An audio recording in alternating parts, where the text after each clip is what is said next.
What's up, everybody? Today on Tranquil Radio, we're talking Marilyn Manson, Jesus Christ again, Guns N' Roses, talking new album, Aerosmith at the VMAs, and Attila. Ugh. All this and more on Tranquil Radio.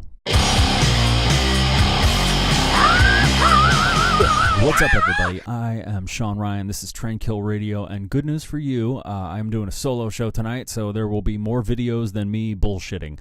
So let's get it started. Marilyn Manson, again. He was playing a show in Houston. You're already down in, the devil's ass of Texas in the middle of the summer.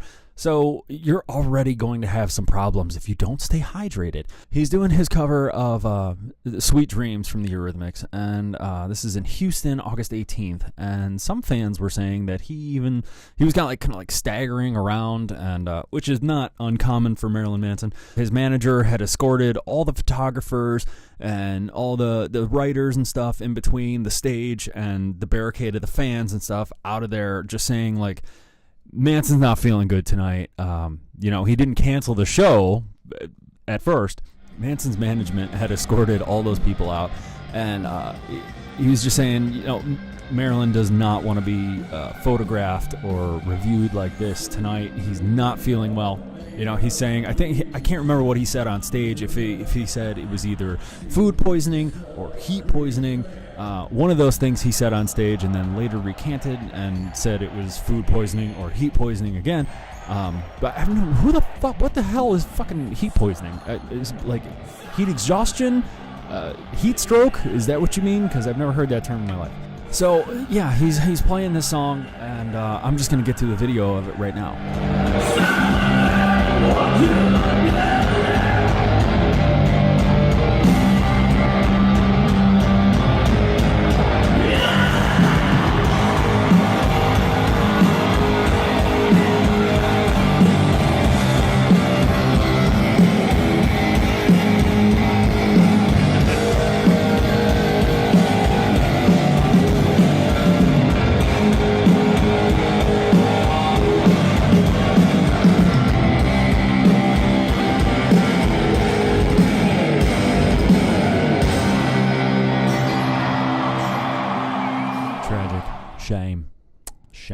Shame.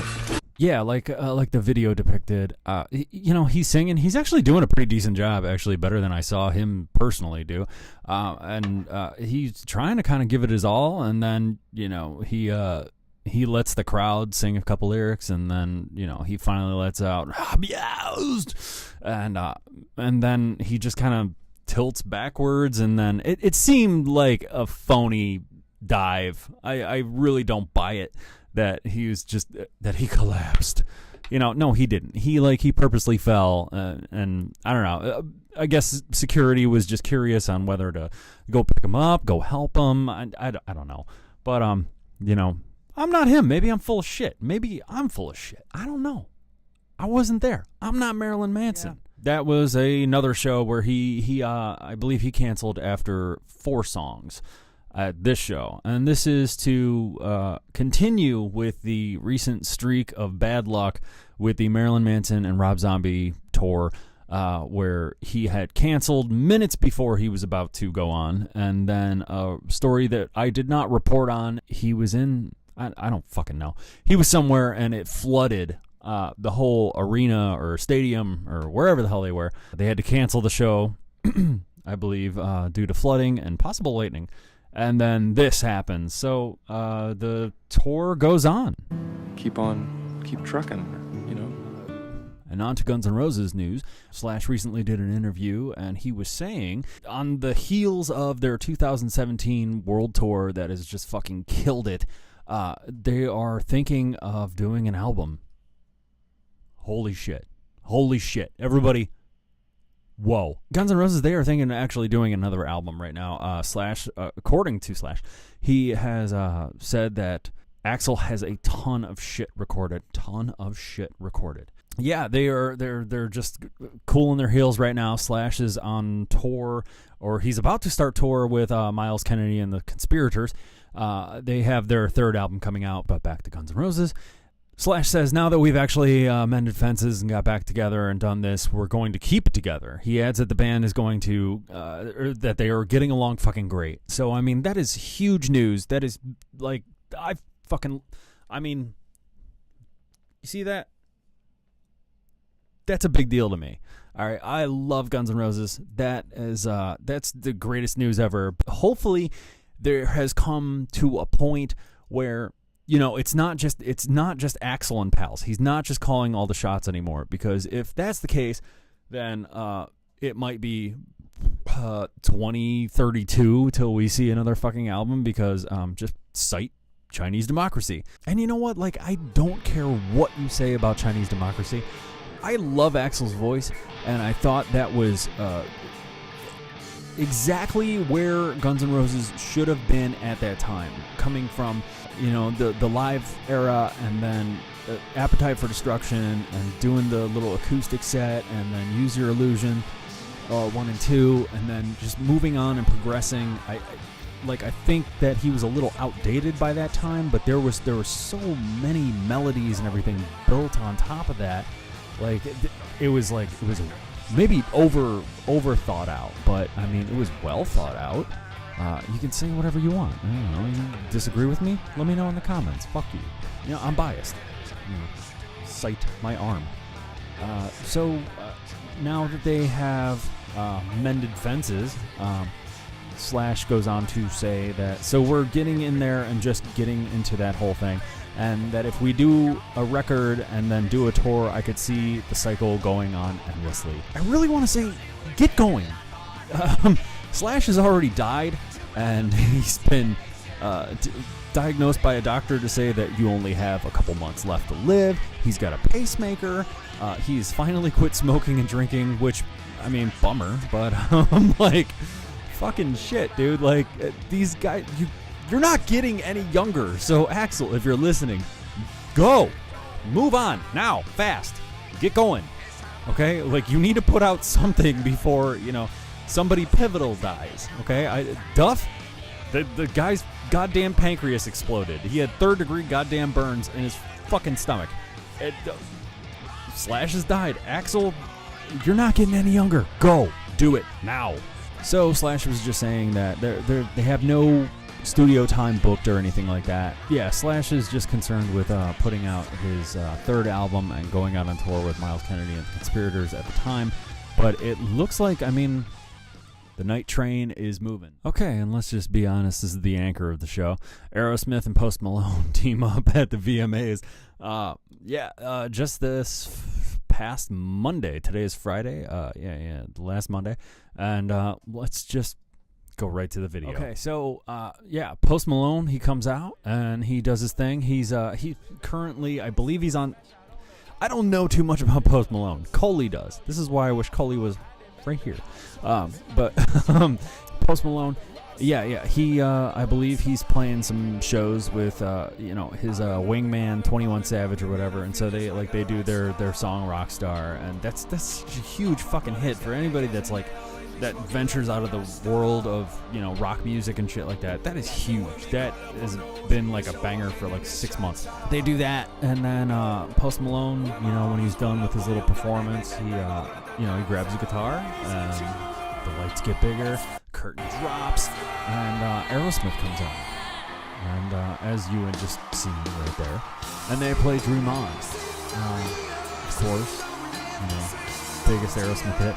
Fun fact, that was actually not their biggest hit at the time. They had actually put that out, and I believe another single off their self-titled album, and it didn't do well, but this is back when labels actually believed in rock bands. They gave them another chance with another album, Get Your Wings, and they put out one or two more singles, and then just for whatever reason, they went and reverted back to that first album and released Dream On once again, and that's what actually got Aerosmith kicking and going again. It was just like just the perfect song for the wrong time. Weird fucking story, but I mean, no label would ever do that again. No label believes in a band enough to do that again, let alone even give them a second album that they would even push or do anything with. But that's, you know, because fuck musicians, you know. Fuck. Yeah, why not? So yeah, they do Dream On, and then they break into Toys in the Attic. And Post Malone, I think he knows how to play some guitar. At least he can play some chords or whatever. He plays with them, and you know, he joins Joe and Steve, and it just seemed a little weird. It seemed a little weirder than I think if I was like coherent at the time of the late '80s, of where you know they played with Run DMC. I don't know. You let me know. Put it in the comments, man. But you know what's like wild though, that Aerosmith is constantly able to reinvent themselves despite what kind of albums they put out. But like I had said with Jimothy in our last episode, which by the way, thank you, god damn, that is the most views we have ever had on Tranquil Radio. Much appreciation. Thank you guys so much. But I digress. They were prominent in the 70s and the 80s and the 90s and the 2000s, like the early 2000s. And then they really didn't put out too much. I think like 2, possibly 3 albums since the one with Jaded. I can't remember, whatever. But I'm like, the industry like lets them kind of do this kind of shit, where like, you know, it's not like Leonard Skinner coming out with a new rap, like Nicki Minaj comes out with Leonard Skinner. Like, they don't have that kind of pull. But Aerosmith, they do. Like, and you know, they must have a great agent, because they are on just like as we had reported. You know, there was the scuffle with Steven Tyler and the announcement that they're going to be playing April 6th at the MGM Park Theater as a residency in Vegas. But I mean, they're definitely hitting the circuit right now, and you know, that's great. I love to see that. I hope more people are more exposed to Aerosmith. As you could see in the audience when they're playing, I mean, there are definitely girls that are like 20. I'm like, they know some of the songs. They're singing along and shit. They didn't know Toys in the Attic, but everybody knows Dream On. Who fucking doesn't? That's great. So, more props to him. That's amazing. Clearly, Post Malone knows a little bit of his history, which he has my respect. Now, I mean, that dude, clearly, he's been kicking it for a long time, and he's been paying his dues, and he got really lucky, I guess, playing with Aerosmith, and this is gonna. He's already at like top tier rap status. I mean, like above the camera right here, man. Like, he's doing just fine all by himself, but he might open himself up to a whole new audience with Aerosmith. That's awesome. So good for him, good for them, and yeah, go check him out in Vegas next year, April 6th. Oh, by the way, yeah, Aerosmith teamed up with THX. You know, like when you remember movies that used to go.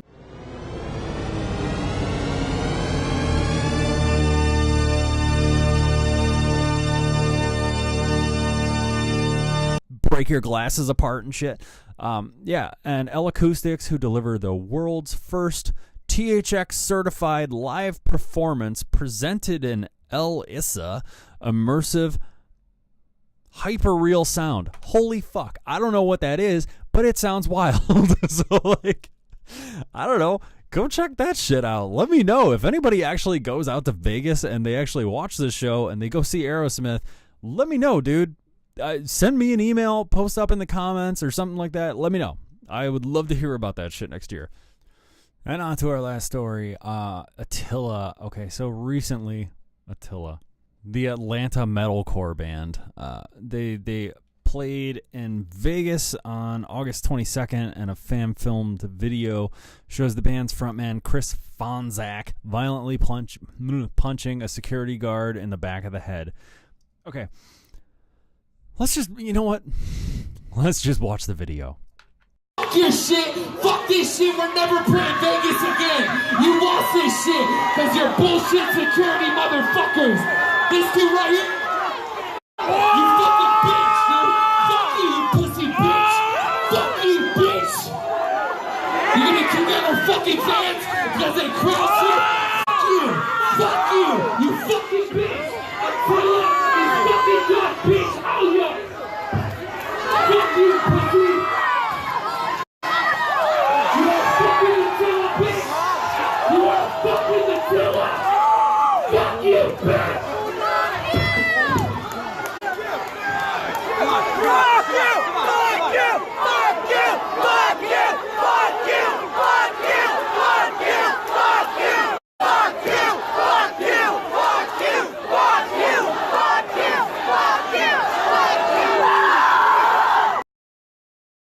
Okay, and now that we're done with that, all right, let me just say, fuck Attila. Fuck him. Fuck that stupid fucking band. They suck. I hate them. They can't fucking do anything right. That band blows. If you got a problem with it, write in the comments. That band sucks so much ass. I make more triumphant, more prolific sounds in the toilet every morning. I can't believe that they are even at the status that they are. And that is the most, and you know what? I hated them before. I hate them even more now because that bullshit that fucking singer just pulled. I don't care. You know what? He says that, security was punching people in the face and he's slamming them down on the ground and he's talking all like just white fucking trash that he is. I mean, just listen to this guy. Here, let me show you another little clip right here. You fucking bitch, dude! Fuck you, you pussy bitch! Fuck you, bitch! It just sounds like a People of Walmart segment. If I didn't hate you before, I hate you even more now because that bullshit that you just pulled. You came up behind a guy that was below you 5 feet and sucker punched him in the side of the head. Who the fuck are you? And then he goes on Twitter and just, I guess the video's coming. Fuck you. And he's blaming security and man, and I don't even believe it. I don't fucking even believe it too because it was at the Hard Rock and that's corporate. Okay? So when you're doing a corporate fucking job, everything is recorded. You're on camera 24/7. This is 2018. There is footage up in the rafters right now of what supposedly happened. And you know what? I don't even believe you. And you just go, I fight for my fans. And you just sound like a stupid fucking asshole. But this stupid son of a bitch, he goes on Twitter and he goes, just had to fight security again. Goddamn, show's over. Video coming soon. Sorry, Vegas. Because that's how he talks. He's a fucking asshole. He talks like a fucking douchebag. Who comes up to someone behind their back and punches them square in the side of their face? I mean, full on haymaker. What? Who the fuck? Who does that? That is the most lame pussy fucking white trash way of fighting that I have ever seen, and this band deserves no respect. None. Fuck them. If it does come out that there is Hard Rock footage of these security guards busting people's heads and slamming them down on the ground or whatever, I will recant everything I say. I will say that Attila is the greatest fucking band in the world. I will say they are the new Queen. They're top notch. Gold, platinum, even above that. I don't know what kind of precious stone might be above that. But, till then, no. Fuck you, Attila. Okay, so that is the end of the show. And thank you guys so much for subscribing. I mean, it really means a lot to me. I mean, I appreciate, thank you guys so much for getting us to where we are and the views that we're getting lately. It just seems to be growing and growing and growing, and I can't thank you guys enough. So thank you very much. That is all, but thank you, everybody. Thank you so much for watching, and I appreciate it from the bottom of my heart. And everybody, have a good and safe night. I'm Sean Ryan, and this is Trend Kill Radio.